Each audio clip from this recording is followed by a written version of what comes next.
Hello, everybody. It's a pleasure once again. It's Saturday, the 18th of June, 2022. It's an honor to have Peter Emorinken Donatus on the platform for a podcast show, for a conversation.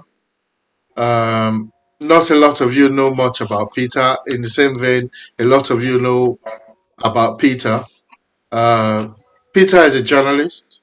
He's an activist and he's a member of the African Black community in Germany.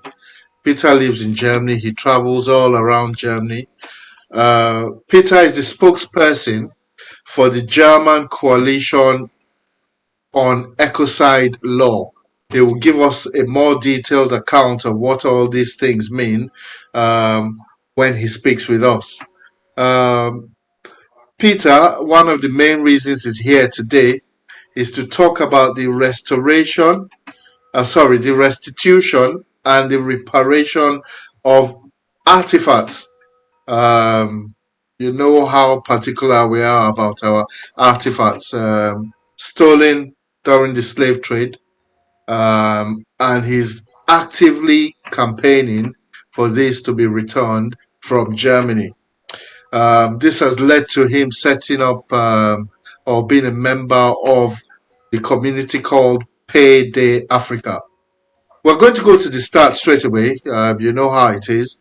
We like our guest to tell us a bit about himself, his background, where he's coming from, and up to the point of when he left Nigeria and came into diaspora.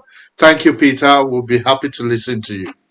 You're welcome, brother. Yeah, like you said, my name is Peter Morinken Donatus. I'm from Nigeria, born from Edo State, and also partly from the Delta.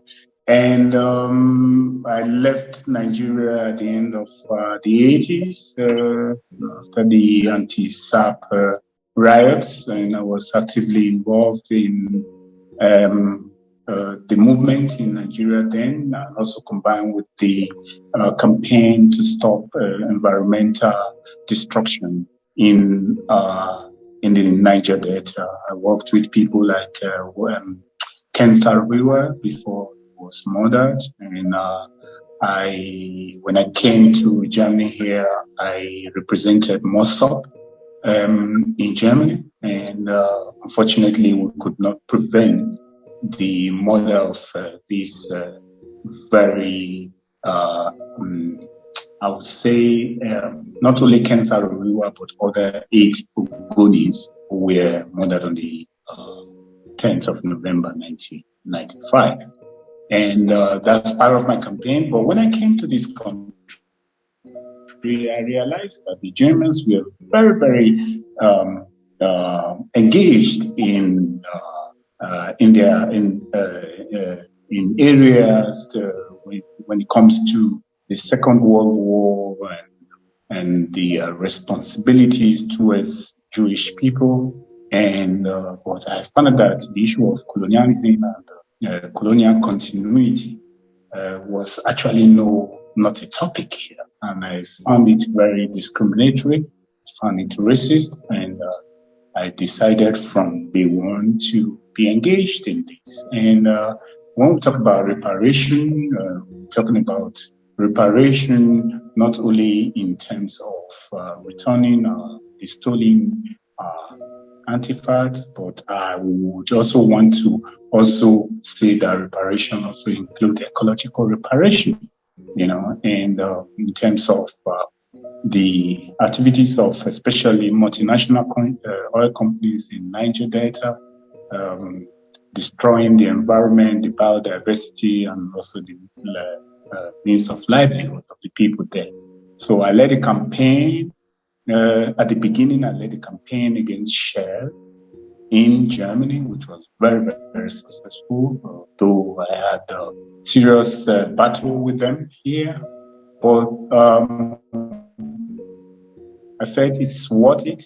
And today, I'm still running this campaign more than three and a half decades after, and trying to network and bring people together, organizations together to kind of illegalize ecocide. Because most of all these crimes Europe committed in Africa and also still continue to commit in Africa are legal, and nobody's talking about it. So, and we're pushing the campaign to make ecocide a crime against humanity, and actually to make it the fifth crime against peace.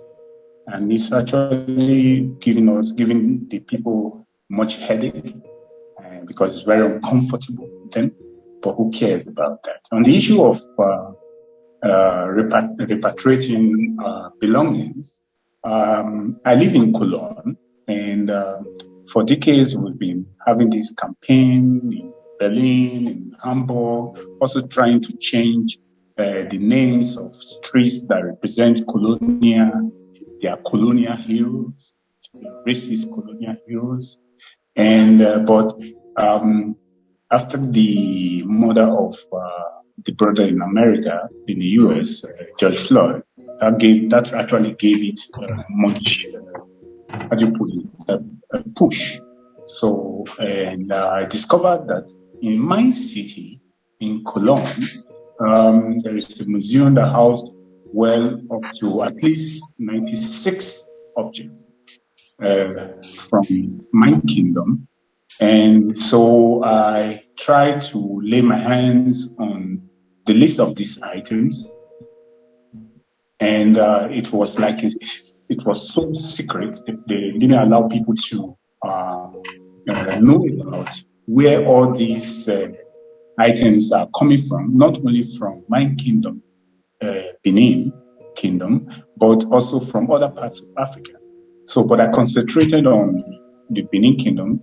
So, and I identified 96 objects, and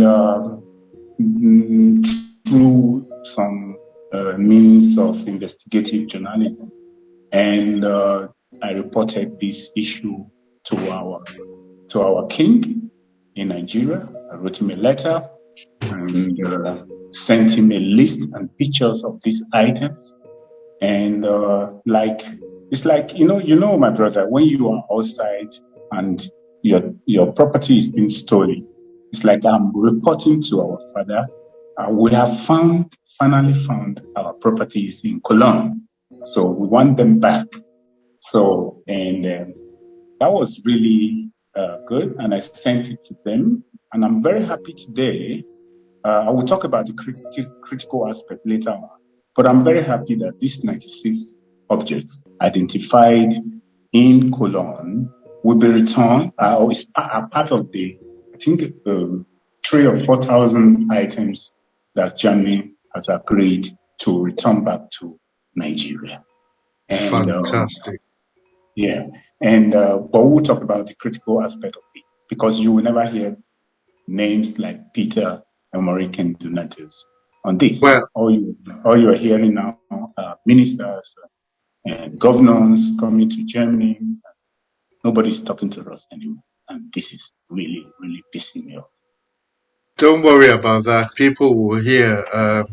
The new Nigerian bridges the gap when we were set up. We set up to bridge the gap between diaspora and Nigeria. Like I said, it's a conversation, so you're welcome to ask me questions equally. But Peter, I want to take you back. Um, you left Nigeria around about 1985 after the SAP riots in the Babangida era, round about that time, from what you've said to us. Before that, Nigeria is a beautiful country, was a beautiful country. Tell us a bit about your growing up. What kind of facilities, amenities you enjoyed? Where did you grow up? And what, apart from the Ogoni incident, made you decide to travel abroad? Okay. I didn't actually intend traveling abroad. Like many Nigerians didn't actually travel abroad before that anti-SAP riot or before the introduction of this so-called structural adjustment program. And we traveled abroad to on scholarship. You know, we have a lot of Nigerians in England, in Canada, and the US, but most of them were not going there, and that was actually like a defeat for me because as a Nigerian, you can say I'm proud. Yes, okay, of course, I should be proud because we didn't have the reason to leave our countries to Europe. And growing up in Nigeria was something very fantastic for me. I grew up a little bit privileged, that I could go to school, I could mm, enjoy a lot of social amenities that are no longer available today. And I'm sorry, I have to say that even to think about the fact that we're now paying. I have an old boys and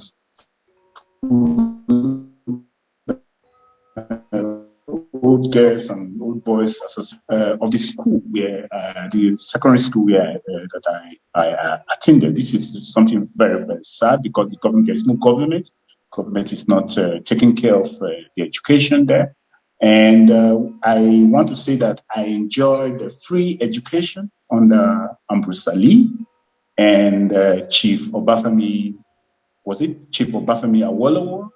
A child that grows up to attend school, even up to the university level without paying a dime for that. This is a privilege that even many African countries cannot even be proud of today. So this is what I take with me. I want to say that actually what really triggered me into activism is I was in the boarding house, and the life in boarding house, like, and how they treated us in the boarding house, and the corruption, and, with our principal stealing money for his private purposes while we are getting rotten food to eat. And so I set up, with 13, I set up an organization, youth organization, acting illegally, come in the hostels to try to mobilize the people, my co-students, against these injustice. This is where my activism started. But I was powered by people like Daily Island from Radio Bender, who is my, I don't know if you heard about that name before. David, sorry, the line broke up a bit. Okay. Uh, who is this? Well, Daily Island from Radio Bender. okay. Yeah, that was the guy that actually brought me up politically together with um, Dr. Osula, Dr. Omorige. Those are actually my school.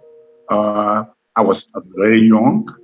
I was very young and attentive. And yes, when I had to leave Nigeria, it became one of my parts. I wouldn't say, apart from the death of my parents, that was the saddest day in my life, because I didn't know where I was going, and I didn't want to leave. And I was very young when I came. So there you are, not wanting to leave home,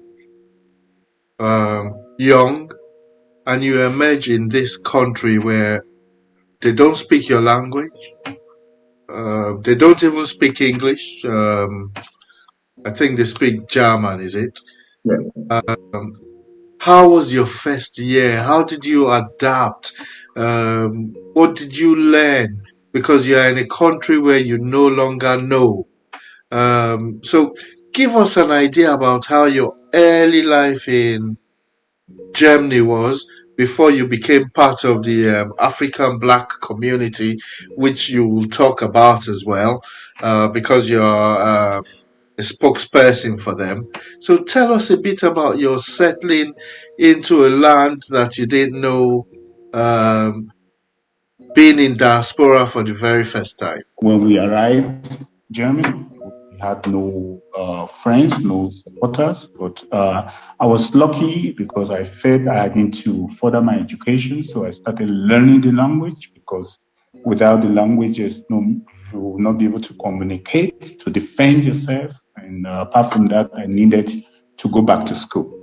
So I was one of those few people that decided to invest in this language because the German government refused us integration and refused to pay for such things because they said that if you were integrated, it will be very difficult for them to deport you back to Africa, to Nigeria.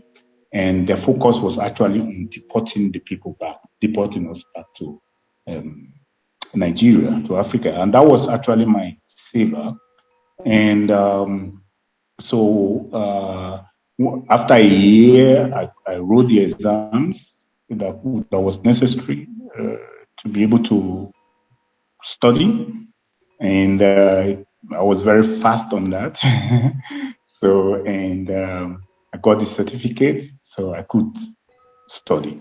So that was the beginning of my activism here in Germany. I got to know very fast a lot of politicians, German politicians, because they heard about my story and they became very interested in the story. And they became also very interested through my story, the story of cancer Wiwa. And so I became a figure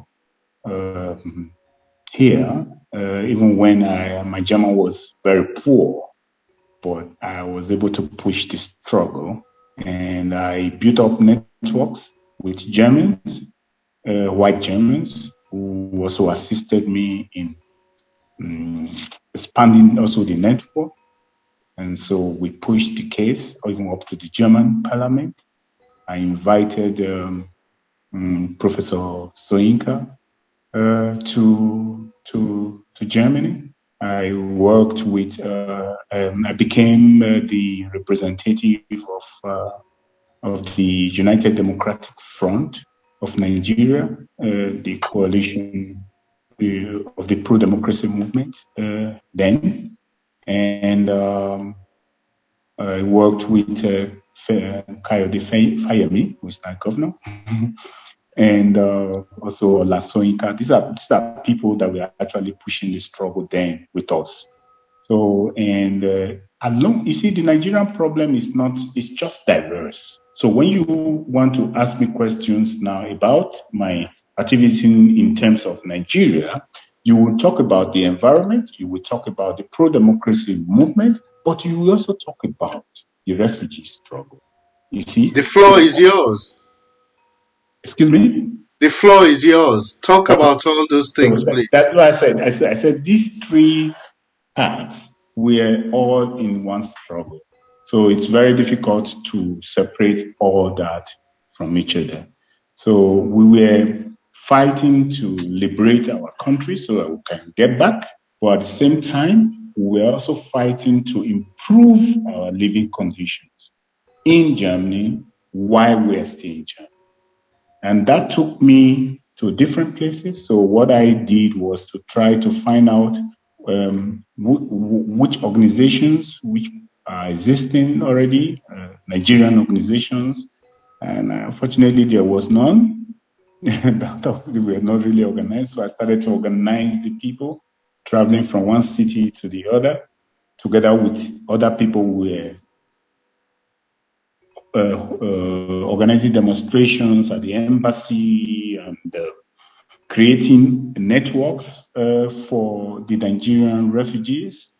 And yeah, that was those were my activities in the 90s. That actually brought me some kind of popularity, but also problems because especially Shell didn't quite like my activities, like so they started campaigns against me and charged me to court for things you will not even believe in. But I was a refugee, but I won all these cases, So, and that made me proud. But we went through a lot of stress here. Today, if we are talking about in Germany, without talking about that, the beginning of 90s, especially when it comes to refugee struggle, that we are at the forefront. And which I was. Right. So, Peter, finally, you integrated. You've been in the country a long time now. You speak the language. Um, the country is probably a bit less hostile than it was, or more receptive to foreigners coming in. Um, you built a network of communities, both Nigerian and Africans. Tell us about the African community now, what they lack, what they need, how they integrate, and the future of the African community in Germany. Okay, let me start with a positive result. And a couple of months ago, the Ukraine war started, or the Russian war on Ukraine started. And just not too far away from us, we began to see how Africans, Black Africans, were being deprived of entrance to Poland, to Germany, and experiencing uh, massive racism at the borders. So this I can say that I'm very proud of, that the Africans quickly came together and arranged ways of getting our people out of Ukraine. Most of them were students, for our students. And so we started by holding quickly an emergency meeting, and people were suggesting what to do. People were donating. Some said, okay, we are driving to Ukraine. Some drove to Ukraine with buses to pick up people. Some went to the borders to Hungary, to Poland, and so on and so forth. And today we have a lot of them here. This is a very huge achievement of the African Black community. And now, that being said, like where I am right now, I'm with some couple of youths from Ukraine, but arriving in Germany, the problem has not been solved because of the fact that they still need to go through the system, and the system is racist. And which means that being Black, it is very difficult for you now to say, okay, you want to stay in Germany. So what we are trying to do is to fight for them, so to legalize them here, so that they can also continue their education. Because being Black didn't save them from receiving Russian bullets. So we need to stop this racial divide, and this segregation. And we have youths from Nigeria who are very, very intelligent. We have Nigerians who were professionals in Ukraine. Apart from the fact that they need to start all afresh again, which we did anyway, so that's not new.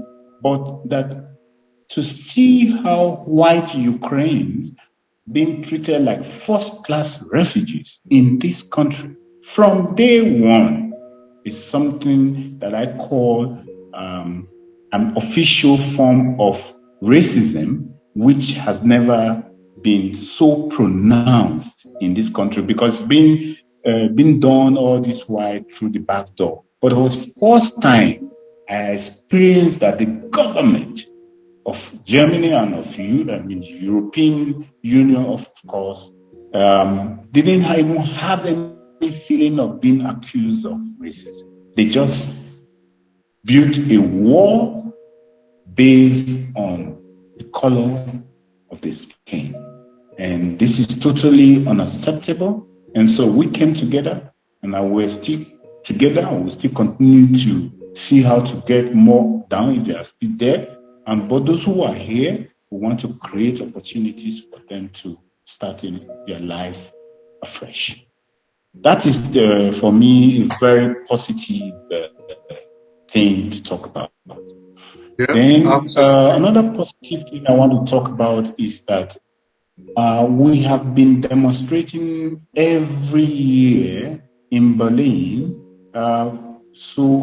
for Germans to recognize their roles and responsibilities during the colonial days. We are asking that a monument be built in Berlin, which will serve as a learning point also on colonialism and colonial continuity, just like as you have it in the case of the Jewish people. Because I do not want to say that the crime against the Jewish people is so heavy, but the crime against Africa by the white European, it's still very difficult to even, how do you say, find the right legal term to describe the heinous crime committed by white Europeans in Africa. Because if you talk about genocide, that will mean you are downplaying. Genocide as the term, will be downplaying the heinous crime committed against Africa by Europe. So we've been asking the German government to establish in Berlin a monument, like I said, and they've not been very cooperative on this. But for the first time, at least it is being stated in this their coalition contract between the Social Democrats, the Green, and the Liberals. They are the one ruling right now. For the first time, they have accepted to do that. So this is also a positive news I want to put over to you. But on the other side, we're having problems of divide and rule. And this principle of divide and rule has actually torn us apart. This colonial philosophy and Anglophone, Francophone. And then you now start to have a situation where we have these divides, the Afro-Germans, the Africans that have legal papers to stay in this country, perhaps have German passport. Then we have those Africans that are refugees that have practically no rights. So to see how the different sectors discriminate against each other, without showing respect. I show respect for refugees, not only because I came in here as a refugee, but I think our main problem right now is to make sure that those who have been deprived of their rights are given the opportunity, are empowered to get their rights back. And that is where I'm more important and more interested in. I'm more interested in those who have, by some means, liberated themselves from some of these chains. But these three areas, if we can these three sectors, if we can unite them, we always talk about Africa unite, African unity. But for the first time, I have seen how disunited Africans are. I don't know how it is in England, but here it's so, and the system is using that to foster their policies of racism and exploitation, not only in Germany, but way back in Africa. So what we are doing is to travel around, build up networks, continue to educate and sensitize our people of the need to come together, of the need to be united in our cause. And like I said, we will continue, but I am not too happy about the development based on what I just explained to you right now. I'm sure there will be a process to resolve that eventually. Can you briefly talk about your progress on ecocide law? Can you tell us a bit about the impact of what you've done in that area and how it's been able to help Nigeria, how it's been able to help motherland? Okay. The idea behind ecocide law is to uh, make it criminal that multinational companies like Shell can go to places like Nigeria, destroy the environment, destroy our political settings.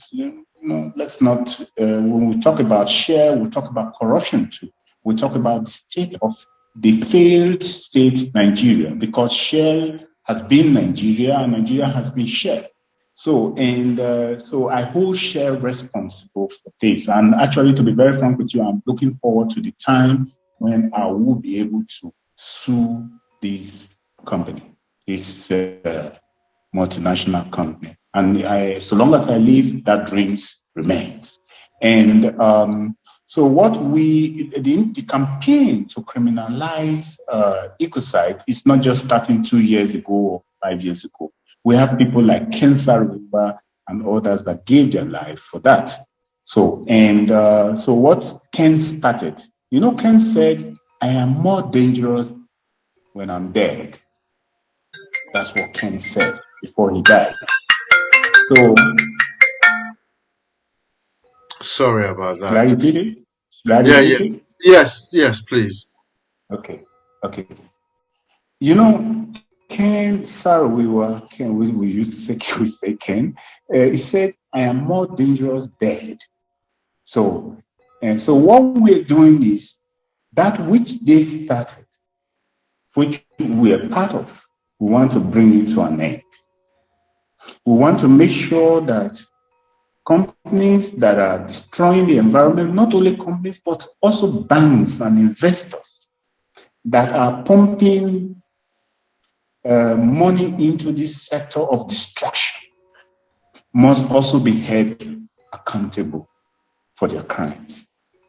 So, and we have the Stop Ecocide Foundation in England.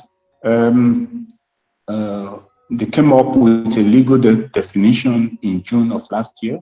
But I want to say that this is also a white organization, and it's with colonial settings. So I do not see how colonial settings can help to solve colonial problems. This is where we have our problems.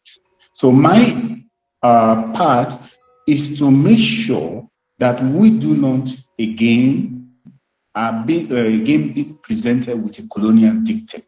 For now, white people are coming up with some designs to say this is the ecocide law, but we are working with it, but we are not really satisfied with this because it's not inclusive. People from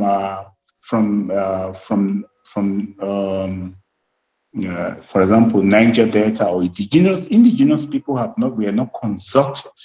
There was no process of consultation prior to these experts coming up with this legal definition. It's a draft anyway, which is now being is now lying. I think presently it's been presented to the International Court of Justice, and what we need there is a two-third majority of those who sign this, who are part of this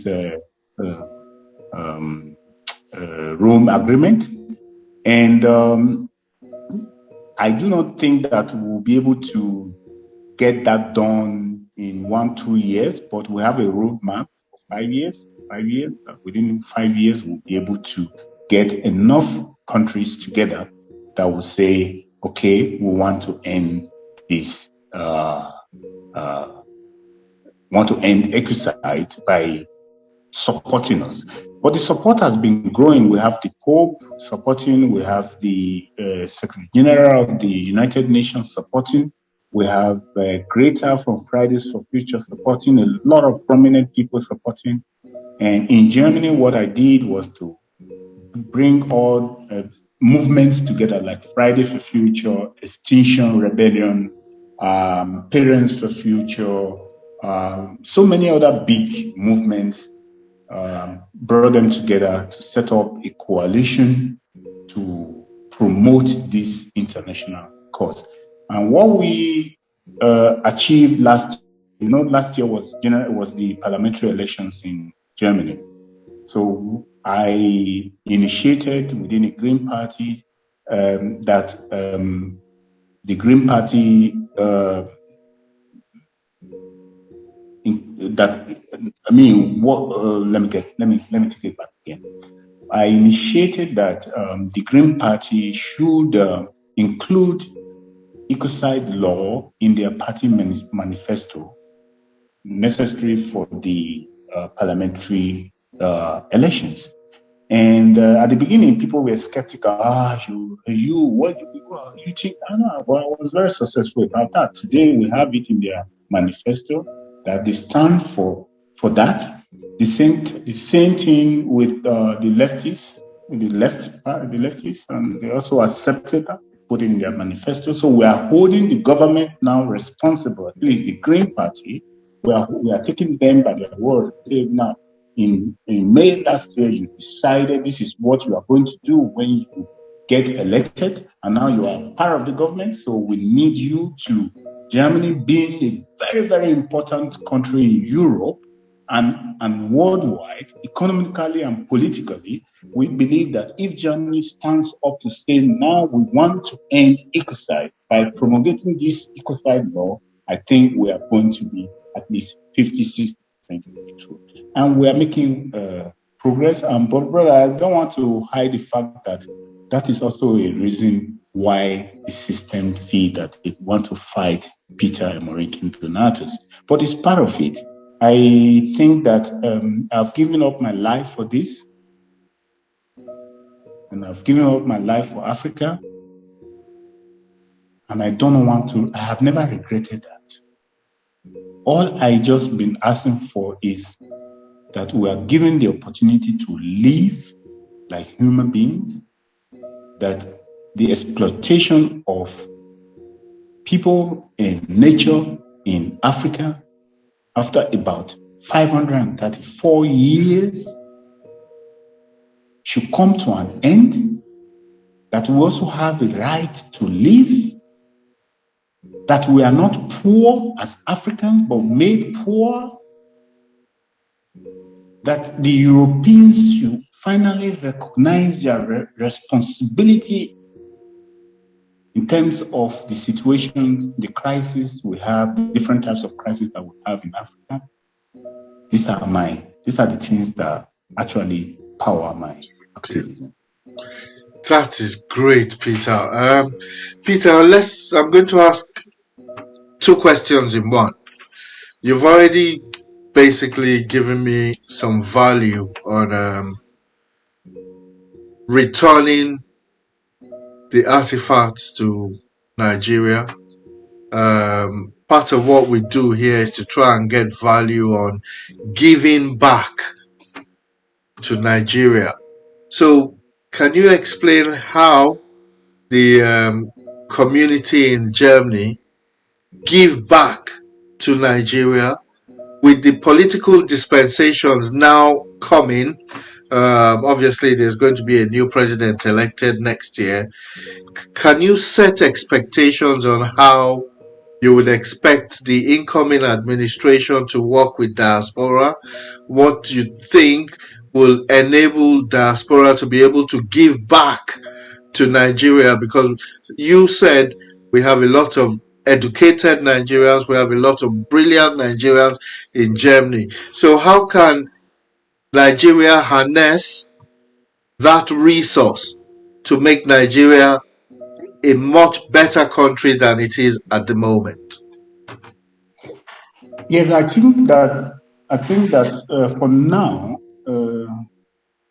many of us in the diaspora, at least in Germany here, do not believe that we have a government in Nigeria. And you may say I'm wrong or they are wrong or whatever, but this is our perspectives. Because it's like Nigeria has become like a basket filled with water. We know how much we spend every month supporting our families at home, and in terms of education, healthcare, and all of food, feeding, and all the rest things that the government is supposed to, basic amenities that the government is, and we are actually capable of providing these basic amenities. So when we see what is going on in our homeland, we become very depressed about that. Many of us have lost hope. They said they don't have a home. Some have decided to accept their fate that they are going to die in this country, God forbid. And so our expectations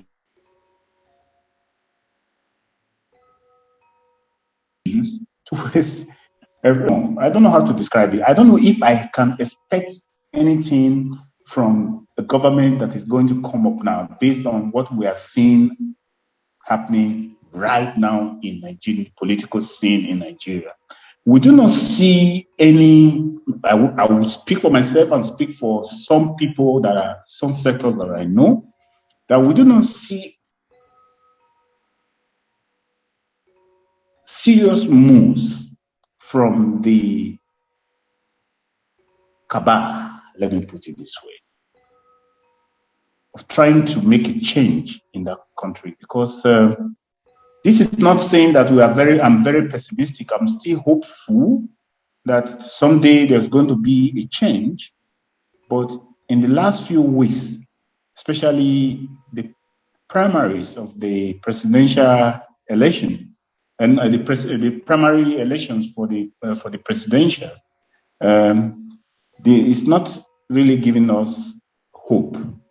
That being said, I would say that I expect the new government to take a totally different course from what's been going on, to involve more of the diaspora, not in government. We do not need the people in the government, but we have a lot of resources in the diaspora, be it financial, be it we have a lot of community of intelligentsia, in the diaspora, capable of turning things for good around for good in Nigeria. But we've been caught aside, especially through the politics of the embassies. I don't know how it is in the UK. So they've been very selective about that. They've been very selective, and people like us, people who have contributed more than what we have done so far, are actually not recognized by the embassies. Actually, like a two parallel line. This is really a pity because it's waste. There are resources being wasted. And so we're calling on this new upcoming government to recognize the roles of the diaspora, to recognize also the potential of the diaspora. We want to also be able to, not to travel to Nigeria to vote, but we should be able to vote in Berlin or in Frankfurt, because we are not only Nigerians, we are also in the diaspora, we are also a very, very significant backbone of economic backbone. We know how much we remit every year to Nigeria. I think last year we not close to about $40 billion remitted back to Nigeria. And and I know that if this is stopped, I don't know how these millions of Nigerians that are dependent on us in the diaspora will even live a life in that country. So that must be taken into account. They should stop playing politics with us. They should make it possible that we are able to vote, exercise our democratic rights anywhere you are in the world as a Nigerian. And we have all the technological requirements that could make that possible. There shouldn't be any excuse for that. That's number one. Number two, they should stop cooperating with racist European governments by deporting our people. Because if you deport one, you are destroying also the livelihood of perhaps dozens of others that are dependent on that, directly or indirectly. So those who are here should be given the right to stay and also be empowered to live a life, not only live a life, live a good life. Because it's just in Europe here, it's normal to live a good life. So why is it then that the Nigerian government is cooperating with the German government, for example, to deport our own? And they get paid for that. And they get paid for that. For every deportee, the German government pays some fee. And people are being deported to countries that they have not even been to those countries. Like I follow up what is going on in the UK with Rwanda, and this is really shameful. I say shame on Rwanda for even agreeing in terms to be part of this racist action by the British government, for instance. And this is also, we have similar things here in Nigeria, in Germany. Nigerians are being deported to Ghana. Nigerians are being deported to Sierra Leone. So we are helping the oppressor to continue to oppress us. And this has to stop. Excellent. Audience, you heard it. Couldn't put it any better. Nigerians in diaspora deserve recognition. Nigerians in diaspora deserve to vote.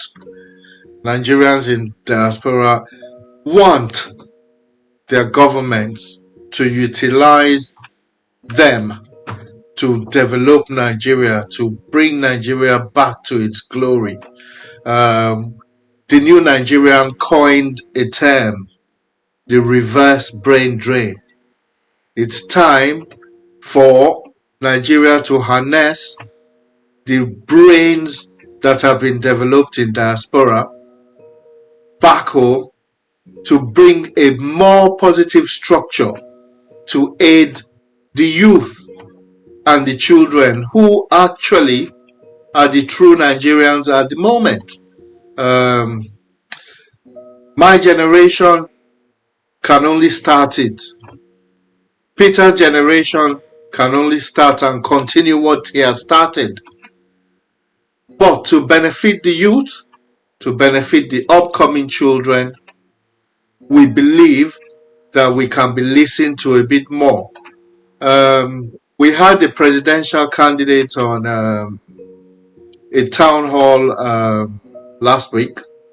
We will pass these grievances to them. We will invite them to come and speak with us so that despondency will not exist, so that we can try and mutually benefit from a bridge. and this is part of my campaign with the new Nigeria, to bridge that gap between diaspora and Nigeria. Knowledge is wealth. Knowledge is free. If any government official, if any German Nigerian, if any British Nigerian is listening and they think they can develop something from this conversation to aid Nigeria, then I've succeeded. Then you have succeeded. Then we have all succeeded. At the start of our conversation, you talked about recognition. I think that's recognition enough that somebody picks value from what you've spoken today, that somebody picks value from you writing a letter to the Omonobanedo Ukwa Polopolo about the 96 artifacts that you discovered, and fingers crossed or hopefully they are part of the treasures being returned. Peter, my brother, I promise you, that is recognition. I adore and I appreciate the work you're doing for the Nigerian and African community in Germany. They might not say it often, they probably appreciate it as well. Your work will continue, it won't stop. And I hope and I pray that in 100 years' time, the impact of what you've started is felt in Nigeria. So when they write the history books, they will remember Payday Africa. When they write the history books, they will remember the ecocide law. They will remember Peter for being part of that great journey. 1 hour has come, 1 hour has gone. We could sit here and talk for 5 hours. Hopefully we might have a part 2.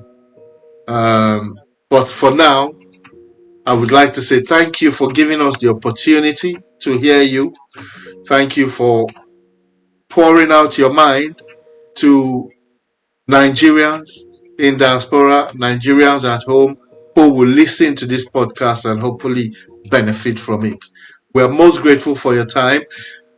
If you have one last word to tell diasporans how to reach you, how to aid what you're doing, how to give back to Nigeria, please feel free.